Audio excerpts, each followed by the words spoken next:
All right, let's do some news with Mayhem Miller. Let's get after it.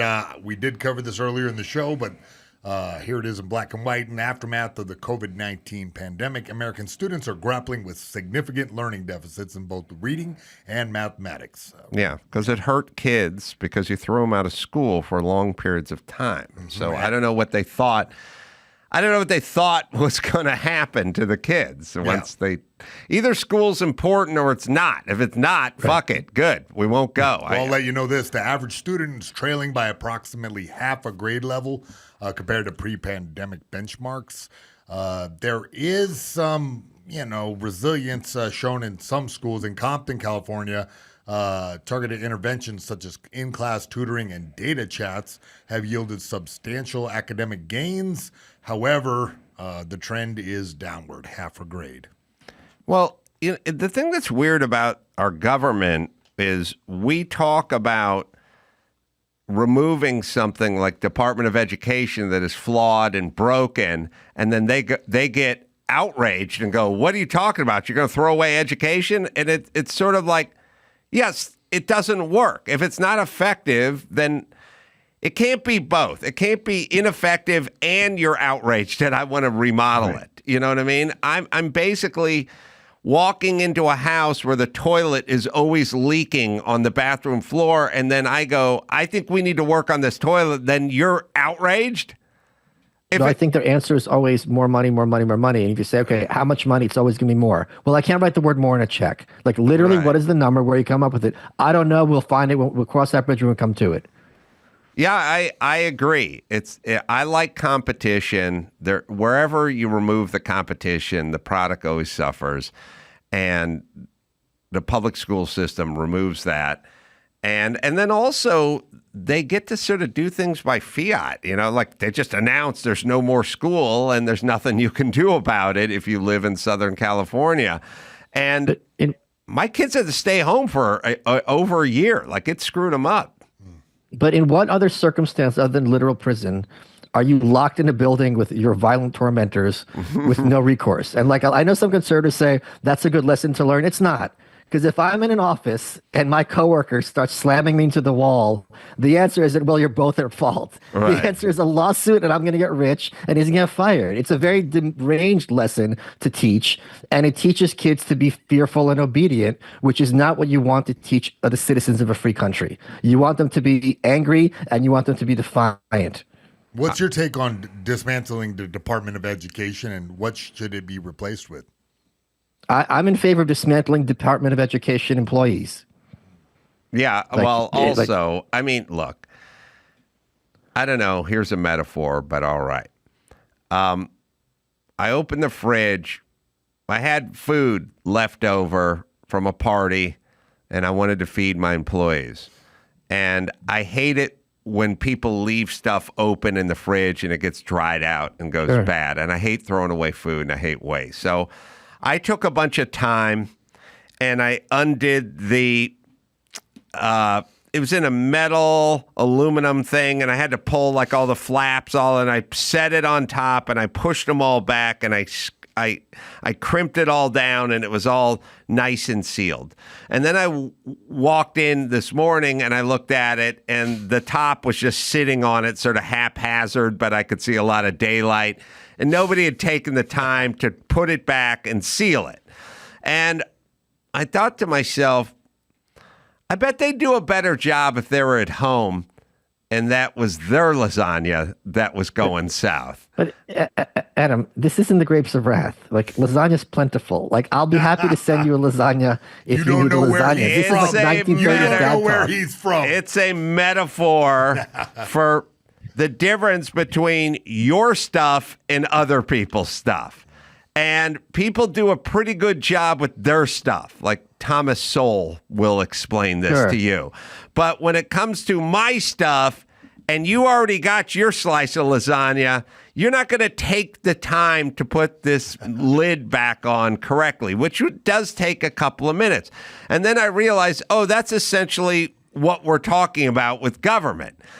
Your money, the way you spend your money, you're pretty thoughtful about it. When it's just coming in, then why wouldn't the bureaucracy just keep growing? And who cares if you got another tutor who taught this and didn't care about that? And just the way the system works is, there used to be 2 office people for every 30 students, and now there's 40 office people for every 20 students, and it just keeps adding on because it's not their money.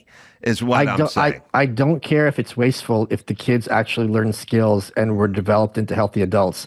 What I care about is how malevolent and depraved what they're being taught is and how screwed up the environment is. That's the big issue. It's not that we're spending the money. We can afford the money, and other countries, spend similar amounts or even less than us. But the point is we have it. What these kids are being turned into is the real issue here. I don't think there's any price that's too high if you're going to have a quality education system, because we're going to be the best country on earth, and you want a population that's informed and educated. The way they're doing it now, it's not the waste that's the issue. It's what they're doing effectively. That's the problem, in my opinion. Well, no, you're right. And, 2 things can be right at once, sure. Which is not only are they fucking the kids up, but they want more money. Right. To do more of what they're doing. So I'm with you. I want a better outcome, but I also, in general, just don't like wasting taxpayer dollars. That it's not infinite. It could go to a park or a road. I'm glad you mentioned waste, because in a significant development, the Department of Homeland Security announced the termination of 4 Federal Emergency Management Agency, or FEMA, employees for unauthorized payments totaling $59 million to New York City for migrant housing. The individuals dismissed include FEMA's chief financial officer, 2 program analysts, and a grant specialist.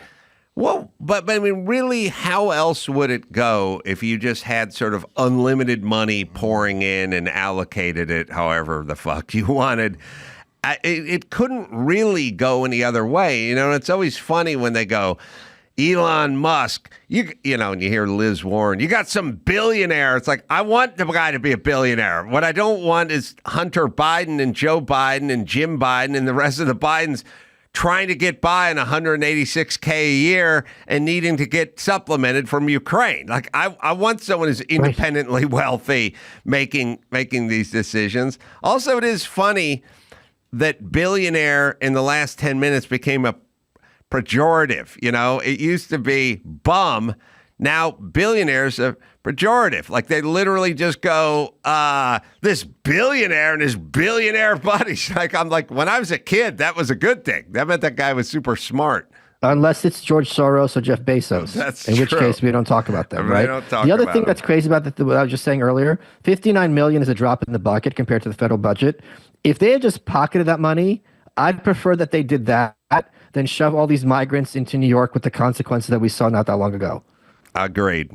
All right, what else you got, Mayhem? Well, let's lighten it up a bit with company-sanctioned sex days proposed to boost productivity and employee well-being. I'll be putting in a notice for that later, Adam. In a groundbreaking move to enhance workplace productivity and employee satisfaction, some companies are considering offering sex days, paid time off dedicated to intimacy and sexual wellness. A recent study by Zip Health, an online pharmacy, surveyed 800 employees and 200 managers across various industries and age groups. The findings revealed that 50% of employees who took time off for sexual activities reported a noticeable increase in their work output upon returning. I mean, I read all that, and I definitely banged this morning. Oh, you did? Oh, yeah. Oh, nice. Feeling very relaxed, smooth.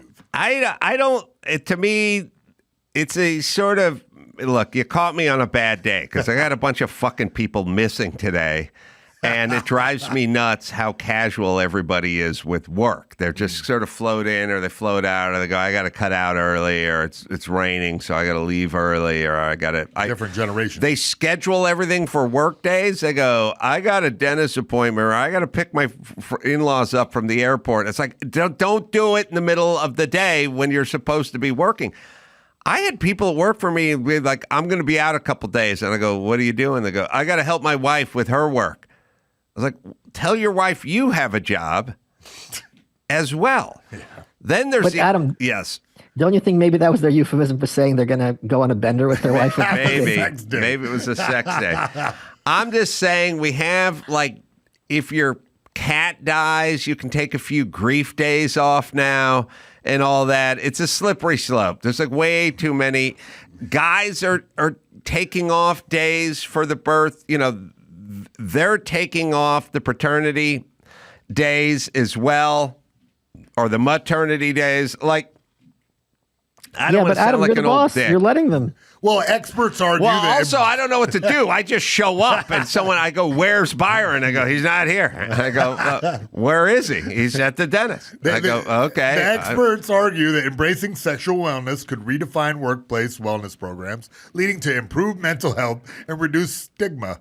As companies explore innovative ways to support their employees, sex days may become part of the evolving landscape of workplace benefits. This is going to lead to increased self-harm because everyone who shows up to work, they're incels. So they're going to be looking around and knowing who's getting laid and who's not, and it's going to be very, very dark.